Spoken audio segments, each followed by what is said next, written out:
지금 제가 말씀드린 대로 요한복음 6장 5절에서 14절은 이제 저희 말하는 오병이어의 기적이라고 그러죠. 오병이어의 기적. 그래서 제목을 제가 하나님께서 일하시는 방식이라고 말씀을 드렸어요. 자, 예수 그리스도께서는 그 요한복음 6장 11절을 보세요. 6장 11절 다시 봅니다. 예수께서 빵을 가지고 감사드리신 후 제자들에게 나눠주시니 제자들이 앉아있는 사람들에게 나눠주더라. 또 물고기도 같은 방법으로 그들이 원하는 만큼 나눠주더라 그랬습니다. 여기서 물고기라고 그랬죠. 사실은 생선이에요. 생선. 날고기가 아니라. 이거 저 준비한 곳이. 네. 날고기를 이렇게 먹어요, 사람들이. 사실은 생선인데, 제가 그래서 우리가 이제 살펴보면서 다시 한번 살펴보려고 그래요. 이것이. 우리의 정서상 생선이 맞는 거예요, 이것이.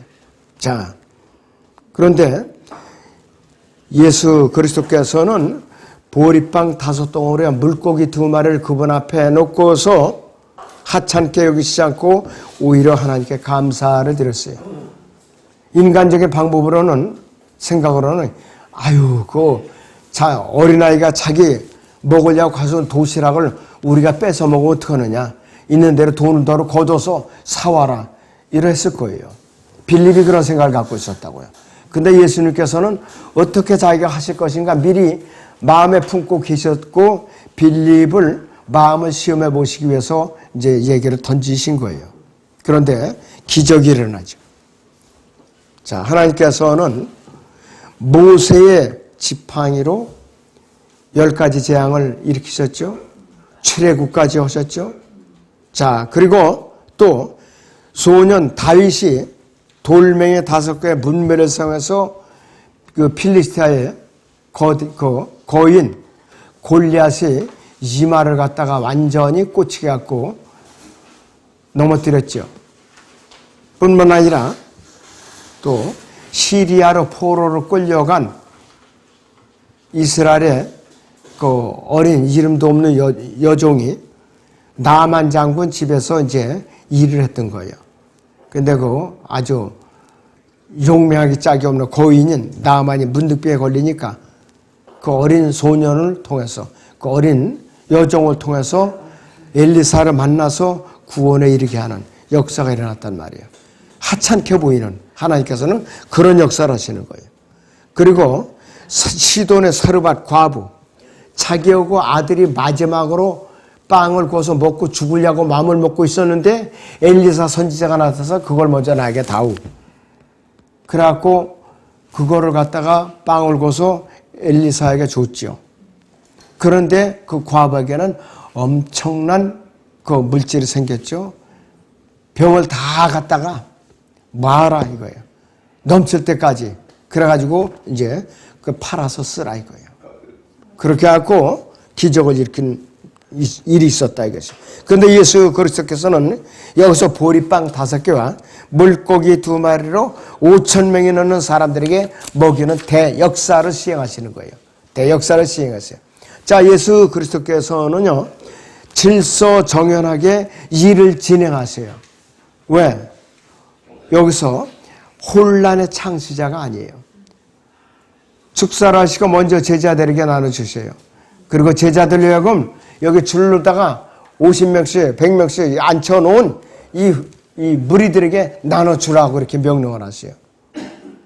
그러고 나서 5,000명이나 되는 남자들이 먹고 남은 것, 여기서 여자들과 아이들은 제외된 숫자예요. 그러고 나서도 12광주리에 거뒀다고 그랬어요. 12광주리에. 자, 그런데 여기서 마태복음 14장에서는요, 본문 요한복음 6장 13절에서 같이 광주리라는 용어가 우리는 광주리다 번역이 됐어요. 영어 킹제임스에는 바스켓이라고 되어 있어요. 이것이 전통 원문은 코피노스라고 그랬어요. 용량이 20리터 되는 바구니예요. 바구니. 용량이 20리터 되는 바구니라 이거예요. 20리터 정도 되면 들고 다닐 수가 있잖아요. 그래 끼고도. 자, 그런데 마태복음 15장에서 광주리라는 용어는 스피리스라고 그러는 이 덮개가 있는 광주리예요. 큰 광주리. 50리터에서 100리터예요. 그러니까 사도행전 9장 25절에서 사도 바울이 덮개를 씌워서 그 안에 웅크리고 앉아서 성 밖으로 드러내려서 피신시키는 그 광주리라 이거예요. 100리터 정도면 사람이 들어가서 쪼그리고 앉아있을 수가 있어 충분히. 근데 20리터 바구니에는 저 광주리에는 사람이 들어갈 수 없어요. 그러니까 이것도 우리가 살펴봐서 용어를 살펴볼 단어입니다. 앞으로. 분명히 용량이 이렇게 차이가 나요. 그런데 영어 킹제임스는 바스켓이라고 그랬어요. 우리는 둘 다 이제 여기서 광주리라고 번역이 됐거든요. 근데 어느 시중에 이제 유통되는 성경전에 이렇게 구분해서 번역한 데도 있어요. 이게 맞는 거예요, 사실은. 자, 그리고 데나리온이라는 말이 나오죠. 보면서 200데나리온이라고 얘기를 했죠, 빌립이. 그래도 모자랄 거라고 얘기했죠. 그런데 이 데나리온은 영어 킹제임스 성경에는 핀이라고 되어 있는데 이 전통 원문에는 헬라 전통 원문은 데나리온이에요. 데나리온이라고 화폐 다르게 나오는데 로마 제국의 그 당시에 이제 은화예요. 은화. 근데 무게가 3.8g이에요. 3.8g. 신약 성경에 자주 나오고 그 당시 한 데나리온은 한 노동자의 하루 품삯이에요. 한 데나리온이. 자, 그리고 같은 그 가치로서 한 드라크마와 같은 금액이에요. 한 드라크마나 한 데나리온이나 똑같다 이거예요. 가치가 똑같다 이것이에요. 그래서 데나리온의 앞면에는 그 당시에 티베리우스 황제의 흉상이 그려져 있어요. 그리고 아우구스투스의 아들 티베리우스 테사르 이 이제 글씨가 새겨져 있던 거예요. 그 당시에 그 은전이라는 그 데나리온의 동장에 그렇게 돼 있다. 앞뒤로 그렇게. 자, 그런데 바리새인들이 이 동전을 가지고 가서 예수님을 시험했죠. 누구의 것이냐고 그랬어요. 그러니까 예수님께서는 나에게 보이라고 그러니까는 이것이 누구의 형상이냐고 그렇게 질문을 했죠. 그러니까 카이사의 것은 카이사에게 하나님의 것은 하나님에게 드리라고 그러니까 이 사람들은 꼼짝도 못하고 입을 다물고 말았죠. 자, 그 당시에 여관비, 즉 숙박비가 20분의 1데나리온이에요. 뭐 아주 그 당시에 로마 제국의 여관비는 굉장히 쌌어요. 노동자가 하루 품을 팔면은 한 데나리온을 받는데 그걸 갖고 이 숙박비를 20일간 감당할 수가 있었어요. 그러니까 이 강도를 만나서 뒹굴던 이 사람을 선한 사마리아인이 여관 주인에게 이제 여관비를 준 것이 2데나리온이에요. 40일치 여관비를 준 거예요. 40일치. 그리고 만약에 모자라면 내가 여행을 갔다 돌아오는 길에 부족한 건 또 주리라고 그랬어요. 그런데 유대인 제사장들, 바리새인들 보고 그냥 모른 척하고 도망갔죠. 피해갔죠. 선한 사마리아인이 이 성경에도 이렇게 기록되고 있는 것이에요. 그래서 여러분들이 성경에 나오는 계량 단위를 좀 공부를 하셔요. 알고서 성경을 읽어야 돼요. 감을 잡고서.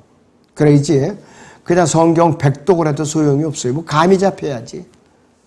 그거 여러분들이 반드시 제가 이제 기회에 있는 대로 간략하게 한 장 정도로 된 그렇게 최대한 대로 압축해서 간략하게 나눠드릴 예정이에요. 앞으로.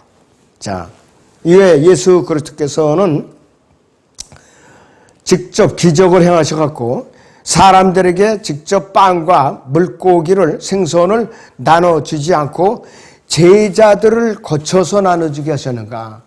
이것이 오늘의 이제 관심사예요. 우리 5덩어리 빵과 물고기 2마리가 엄청난 양으로 증거하도록 산더미같이 쌓아놓도록 기적을 베푸셔갖고 이제 그 5,000명에 되는 군주에게 각자 선착순으로 가서 알아서 집어다 먹어라.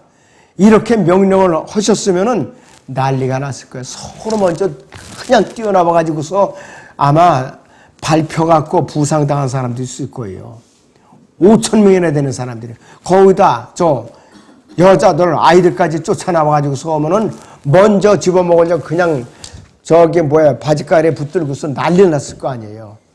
근데 예수님께서는 그런 방법이 아니에요. 줄을 서서 앉아 50명씩 100명씩 앉힌 거예요. 차례차례. 그리고 제자들에게 나눠준 거예요. 그리고 나서 다 먹고 나니까 질서정연에게 배불리 먹고 남았다 이거예요. 결코 하나님께서는 혼란의 창시자가 아니다. 무슨 일을 하시든지 하나님께서 혼란의 창시자가 아니에요. 질서의 하나님이세요. 교회에서도 마찬가지. 이러는 방식이 중구난방께 그냥 혼란스럽게 사람들 많고 우왕좌왕하는 것이 아니라 성경 말씀에 따라서 질서 있게 주님을 섬겨야 되는 거예요. 어디 선교 활동을 가거나 복음을 전하거나 또 이 무슨 구제 활동을 할 때도 질서 있게 해야 된다는 거예요. 질서 있게. 자, 예수님께서도 카나의 혼인잔치에서도 항아리 두세 메트레타들은 이제 용기를 준비하라고 그랬죠. 두세 메트레타. 그 당시에 한 메트레타는 39.5리터예요. 두세 메트레타. 40리터 하면은 80리터 내지 120리터예요. 그런 항아리를 준비하라고 그랬어요. 그래가지고 물을 갖다 부으라. 아구까지. 그걸 갖다가 포도즙으로 변한 거예요. 포도주가 아니에요. 나눠줘라. 질서정연하게 나눠준 거야. 포서 나눠준 거예요. 각자가 퍼먹으라면 그것도 또 혼란이 일어났을 거예요. 하나님께서 이런 방식으로 그렇게 하시는 거예요. 자, 그래서 사도 바울은 우리는 하나님과 함께 일하는 동역자들이라고 그랬어요. 하나님과 함께 일하는 동역자들. 하나님께서 독단적으로 혼자 모든 것을 하시는 분이 아니에요. 꼭 사람들을 통해서 질서정연하게 다 골고루 일할 수 있는 기회를 베푸시는 분이에요. 그분께서는 능력이 부족해서 그린 거 아니에요. 하늘의 천사들을 몇 개 군단이라도 불러서 그 당시에 이 빌라도에게 체포됐을 때에 얼마든지 내가 벗어날 수 있다 이거예요. 그러나 그때가 아니다. 나의 때가 되었다. 그래서 베드로가 칼을 빼가지고서 그냥 대제사장의 귀라 댕강 잘라버리고 말이죠. 그러니까 칼로 저거 하는 자를 칼로 망한다고 그랬잖아요. 다시 이제 어루만져서 치유해주고 그랬다 이것이. 자, 그러면 우리에게 왜 일을 갖다 역할 분담을 시키는가? 그분의 이름을 동참을 시킴으로써 그분이 영광과 특권을 함께 누리도록 나누어 갖도록 그분께서 동참을 시키시는 거예요. 그냥 하시는 것이 아니에요.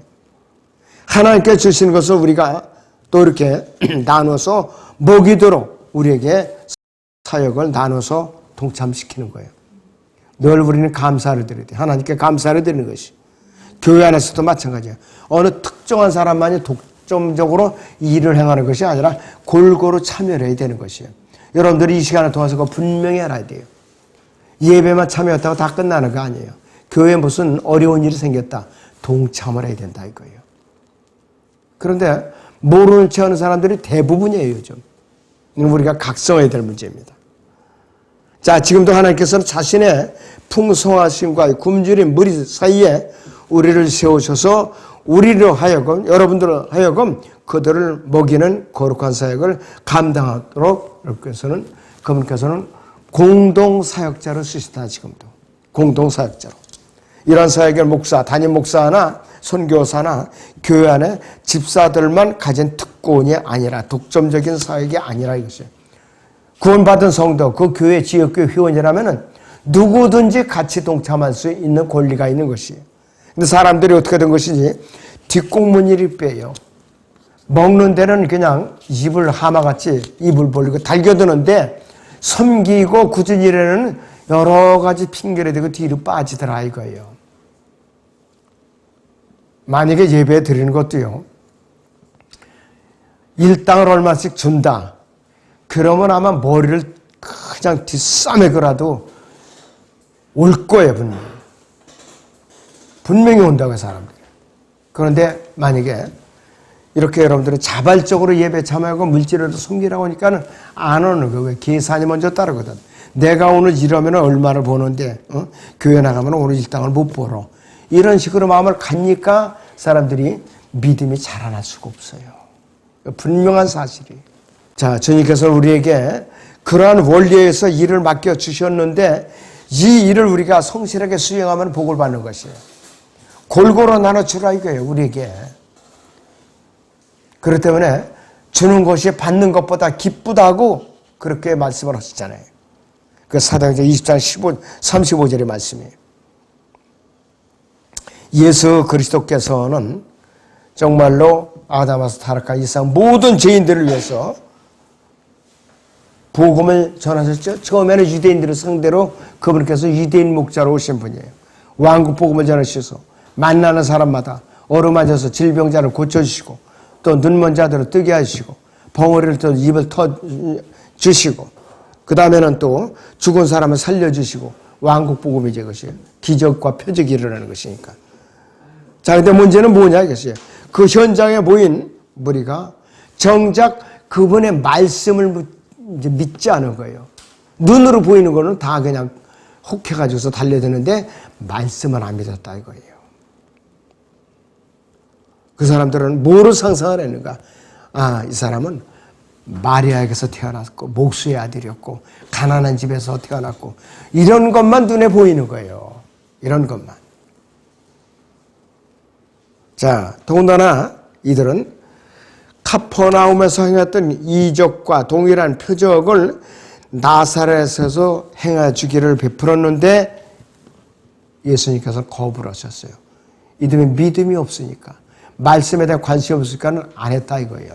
자, 여러분들 마태복음 4장 23절부터 보죠. 예수께서 온 갈릴리에 두루 다니시며 그들이 회당에서 가르치시고 또 왕국 복음을 전파하시며 백성 가운데 모든 질병과 모든 허약함을 고쳐주시더라. 주의 명성에 온 시리아로 퍼져 모든 병자, 즉 갖가지 질병과 통증으로 고통받는 자들, 마귀들에게 사로잡힌 자들, 정신병자들, 중풍병자들을 죽게 데려오니 그들을 고쳐주시니라. 그러자 갈릴리와 데카폴리와 예루살렘과 유대와 요단강 건너편으로부터 큰 무리가 주를 따르더라 그랬습니다. 이들이 말씀에 순종해서 따라온 것이 아니에요. 표적을 보고 따라왔다 이거예요. 여기에 문제가 있었던 거예요. 자, 그러니까 이들은 그분의 이 표적 보고 그냥 경탄을 한 거예요. 그런데 오래 갔느냐? 오래 가지 못했어요. 갈보리 십자가에서 예수님을 못 박아 죽게끔 내주고 말았죠. 그 피와 그 죄를 우리와 우리 자손에게 대대로 돌리지라고 그렇게 이제 아우성쳐댔죠. 그렇다 이것이요. 그리고 소위 종교 지도자들은 카이사 외에는 우리에게 왕이 없나이다. 그리고 악을 썼던 거예요. 그들이 원대로 그렇게 이들이 징벌을 받았잖아요. 지금까지도 그 징벌이 계속 유지되고 있어요. 지금까지도. 앞으로 더 큰 징벌이 남아있어요. 큰 환란이 기다리고 있어요. 여러분들은 유대인들을 위해서 정말로 간절히 기도해야 돼요. 나만을 위해서 내 뱃속 채우기 위해서 나만을 위해서 기도할 것이 아니라 유대인들을 위해서 과연 하면 내가 다만 시간을 얼마나 더 들였는가. 단 한마디도 하루에 유대인들을 위해서는 중보기도를 해본 적이 있는가? 없다면 여러분들 각성하고 참여해야 돼요. 정말로 참여해야 돼요. 너무나도 참 안타깝고 애석한 일이 아닐 수가 없어요. 자, 그래서 보이는 것을 믿는 사람들, 지금도 보이는 것을 믿는 사람들은 확실하게 구원 안 받은 사람들이에요. 내가 또 예수님과 직접 대화하고 있다는 도, 환상을 보고 있다는 도, 이런 사람들은 구원을 의심해 봐야 돼요. 분명히 나는 구원 받았다고 그래도 표적을 갖다 주장하는 사람들은 뭔가 여러분들 물음표를 갖고 그 사람을 다시 봐야 돼요. 자, 이 시대에는 사람의 혼은 한번 지옥에 가면요, 교통이 안 돼요. 편지 왕래가 안 돼요. 서로 음성으로 주고받을 수가 없어요. 이 성경에 기록된 이것이 원칙이에요. 교리예요. 누가복음 16장 보죠, 여러분. 27절부터 31절까지. 그가 말하기를 그러면 아버지여 내가 당신께 가거니 당신께서 나사로를 내 아비 집에 보내어 주소서. 나에게 5 형제가 있으니 그가 그들에게 증거하여 그들로 이 고통의 장소에 오지 않게 하소서라고 하니 아브라함이 그에게 말하기를 그들에게는 모세와 선지자들이 있으니 그들에게서 듣게 하라고 하더라. 그러자 그가 말하기를 아니옵니다. 아버지 아브라함이요. 만일 누군가가 죽은 자들로부터 그들에게 가면 그들이 회개하리다 라고 하니 아브라함이 그에게 말하기를 만일 그들이 모세와 선지자들이 말을 듣지 않는다면 비록 누가 죽은 자들로부터 살아난다 해도 그들을 설득할 수 없을 것이니라 하시니라고 하시니라. 그러니까 지옥에 간 혼은 세상에 있는 사람들과 어떤 방법으로도 통신이 안 되는 거예요. 지옥에는 누가 갔다 와서 대화를 한다는데 여러분들 그거 믿지 마세요.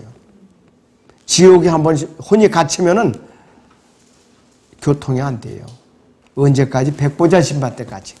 그때서야 그 혼도를 보는 거예요, 우리가. 그래서 여러분들 절대로 속아나 먹으면 안 돼요. 교리적으로 절대로 불가능하다. 이거 여러분들이 알아야 돼요. 대부분의 지금 대한민국 강단의 부흥사들이 지옥 얘기를 자주 하는데 실상은 지옥에 안 가게끔 방법을 제시해 주지 못하고 엉뚱한 소리만 하고 있더라 이거예요. 여러분들 교리적으로 지옥에 한번 들어가면은 그 혼이 다시 나올 수가 없다. 백보자 심판 때까지는 이제 나올 수가 없다 이거예요. 거기서 영혼이 행위대로 판결을 받아서 불못에 가는 것이지 이 땅의 필요에 따라서 가족들이 불쌍해가지고서 내가 잠깐 허락을 받아서 나와서 급해서 전해준다는 등 이런 역사 절대로 없어요. 걱정하지 마세요. 거기에 또 넘어가면 안 돼요, 여러분들. 이 책자라든지 부흥회라든지 이런 데 절대로 여러분들은 현혹되지 마시기 바랍니다. 기도하겠습니다.